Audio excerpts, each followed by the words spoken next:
morning, grade 6s, and welcome to WorksheetCloud Grade 6 Natural Science. If you have a question during the lesson, send an email with your question to grade6@worksheetcloud.com. My name is Mrs. Hall, and today's lesson is on diet and disease. I hope you enjoy it and you learn something new today, grade 6. So as you know, there are many people in the world that do not or are not able to eat a healthy, balanced diet. Many choose to eat an unhealthy diet, while others do not really have a choice. Many people live in cities and can afford to buy takeaways often or to eat hastily prepared meals that do not always include foods from all the food groups. Yes, grade 6, I know we all love a McDonald's burger and fries, but we need to remember to eat it in very limited quantities. Do you remember the food guide pyramid from our previous lesson? It told us what portions we should eat every day to maintain a healthy, balanced diet. So if we look at the pyramid, we should eat more cereals and starch, followed by fruits and vegetables, followed by our meat, fish and eggs, our proteins and our dairy products, and we should eat very little fats and oils. Disappointing, I know, because it's a food we all love, but we have to eat it in limited quantities to stay healthy.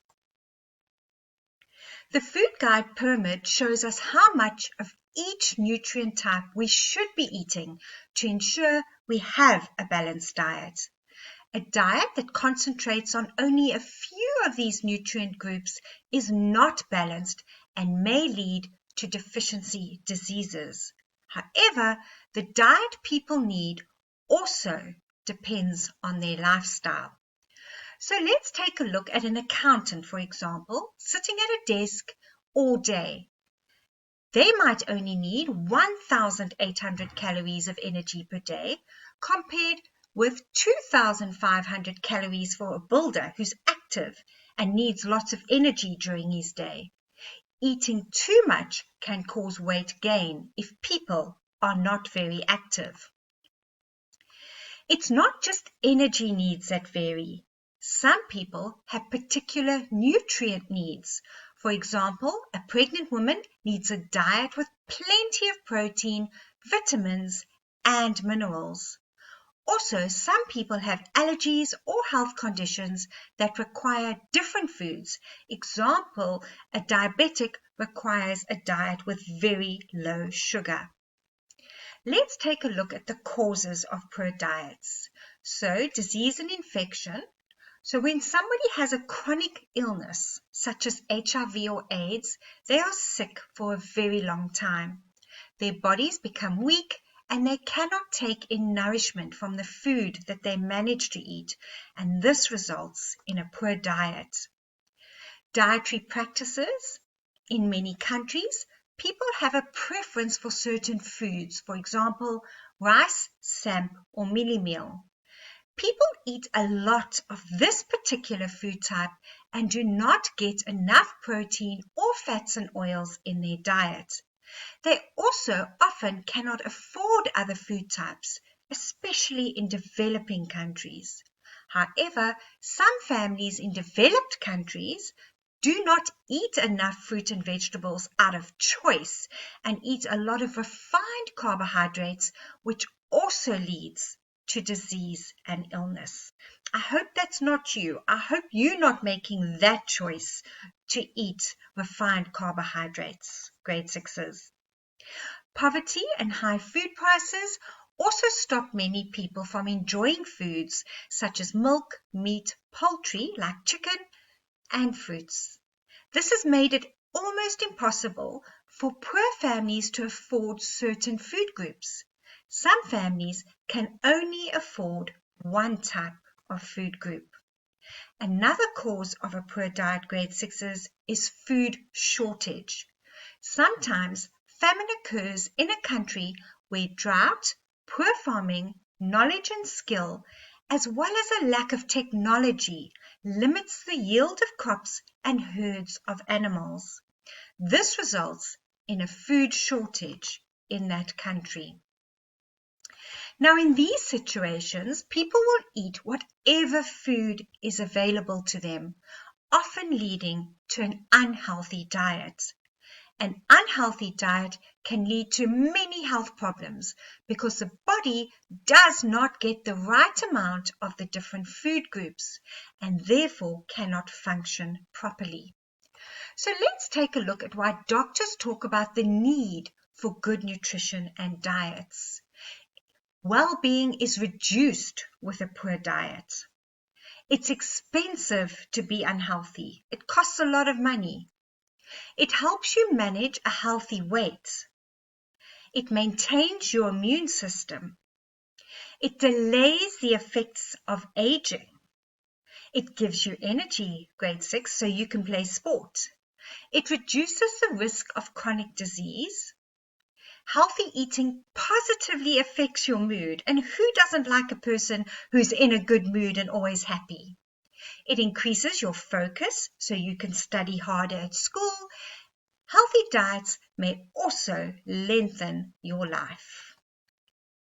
Now, I put this upside down food pyramid in because this is how unhealthy people like to eat, and I sincerely hope it's none of you. So they eat their cereals and starch, but they eat a limited amount of fruit and vegetables. They eat a limited amount of protein and dairy, but then can you see what they've done? They've turned it upside down. They want the fats and oils. They want the pizza and the fizzy drinks and the donuts and the chocolate. Yes, we love them, but we need to make sure we have them in very limited quantities. Now, deficiency diseases are diseases in humans that are directly or indirectly caused by a lack of essential nutrients in the diet. Deficiency diseases are commonly associated with chronic malnutrition.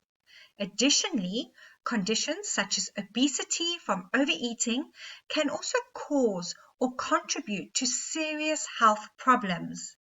Excessive intake of some nutrients can also cause acute poisoning. Now, diseases originally refer to what it says, dis-ease. A person who did not feel at ease or was uncomfortable and not well was said to be at a dis-ease. Nowadays, of course, when you talk about disease, we mean a particular discomfort caused by dysfunction of some part of the body. Let's take a look at this definition. Diseases that are caused by the lack of some particular nutrient in a person's diet are called deficiency diseases. Let's take a look at a few case studies, grade 6s. Here we have Joel.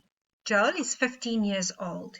He is a high school student who has been bullied for how he looks, and he is stressed about his parents' divorce. He has decided to lose some weight in the hope that the bullies would stop and to feel that he has control over one aspect of his life. He has stopped eating with his family and is exercising a lot in his room. A healthy weight for a 15-year-old boy, his height is 55 kilograms, but Joel now weighs 48 kilograms. He is also tired and cold all the time. He has trouble sleeping and he often feels dizzy. For breakfast, Joel eats nothing. For lunch, he has an apple. And for dinner, he has 2 rice cakes. Yes, he has anorexia. Anorexia is a serious mental health condition. It is an eating disorder where a person keeps their body weight as low as possible. This may be due to disliking their bodies or wishing to gain control in their life when they are stressed.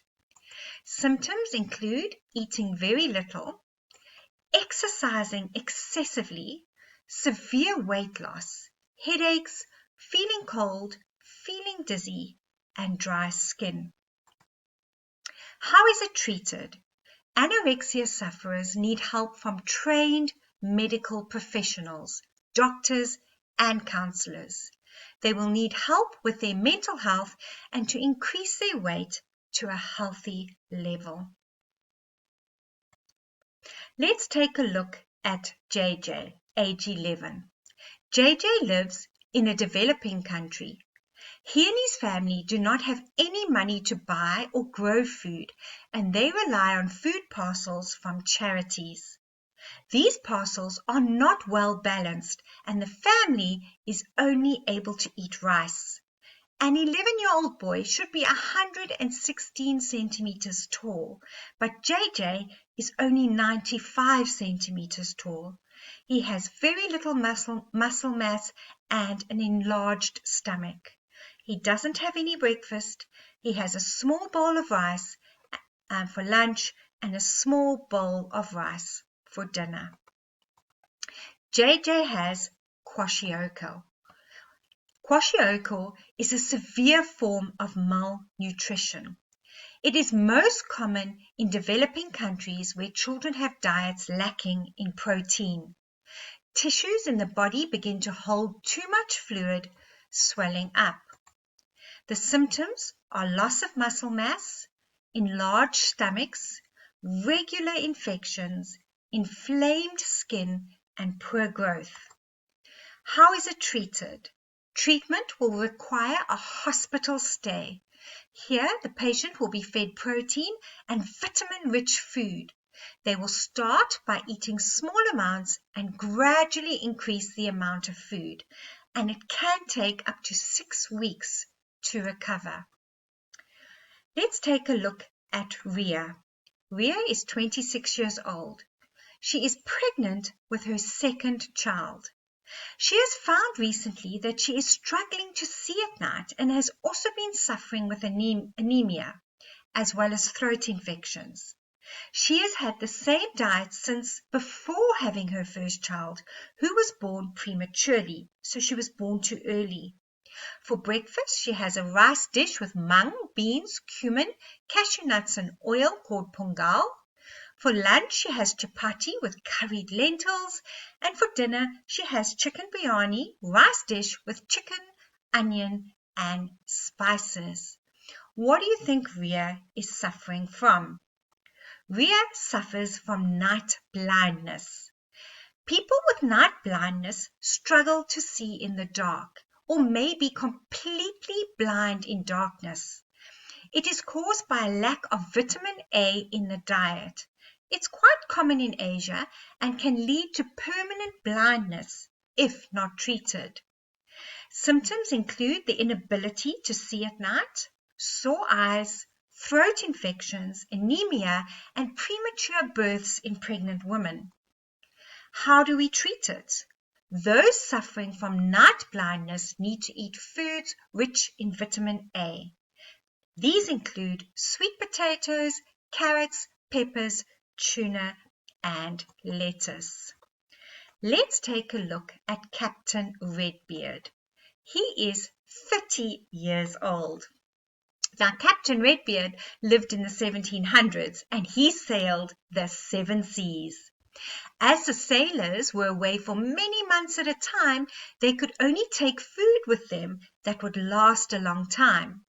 They mostly ate preserved meat and vegetables and the very hard ship's biscuits, which sometimes had maggots in.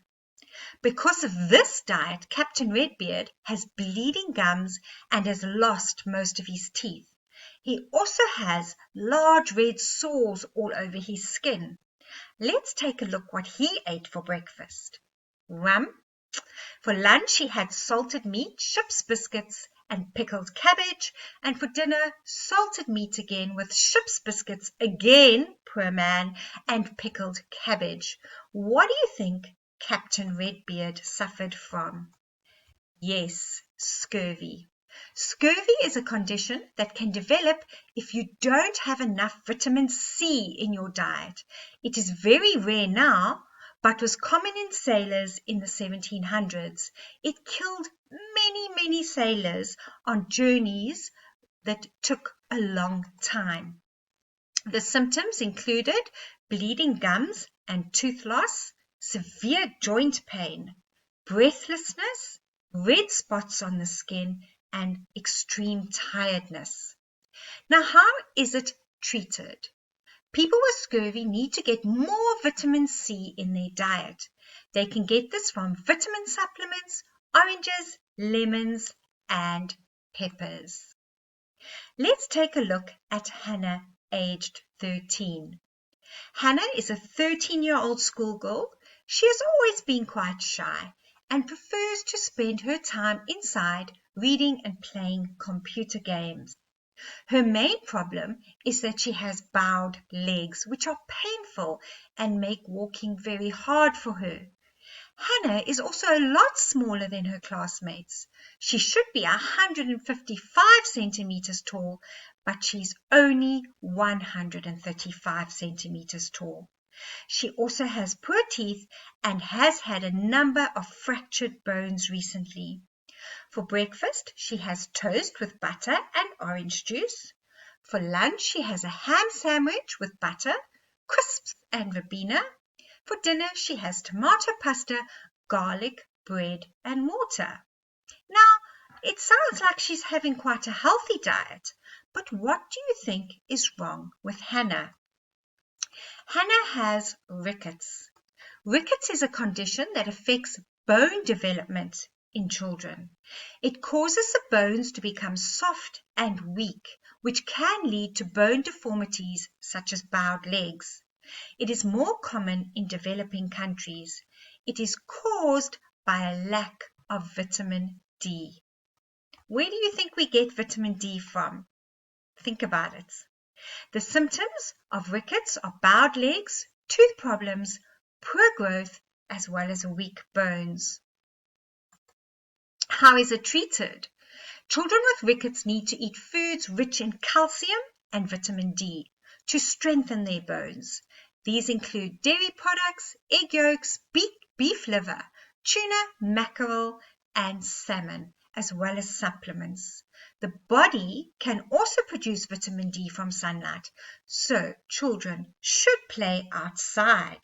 Yes, grade sixes, get out into that sunshine and get off your devices as much as possible.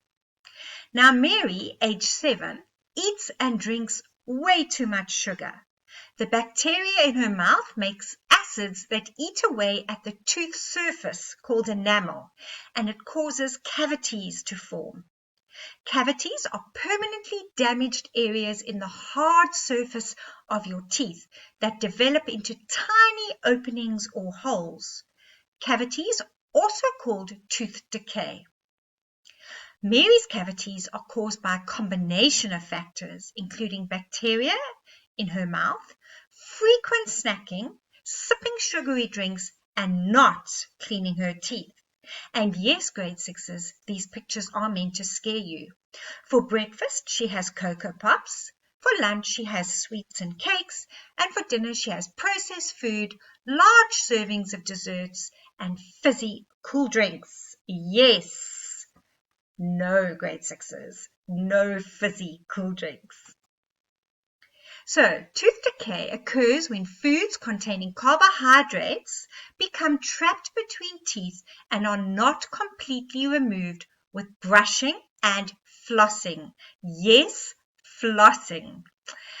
Major causes of tooth decay are sugary, sticky foods and beverages.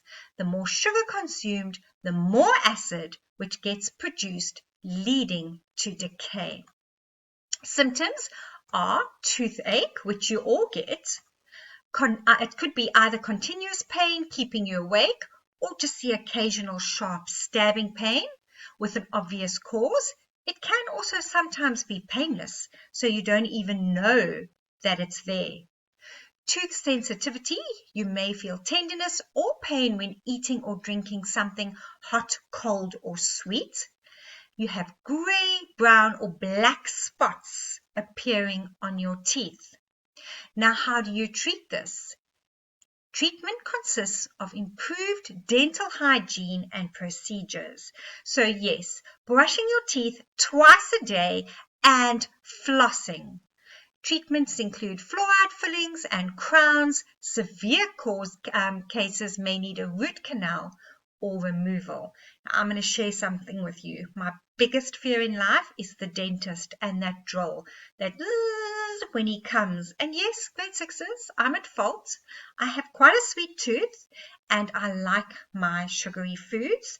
And yes, I've had to have a root canal.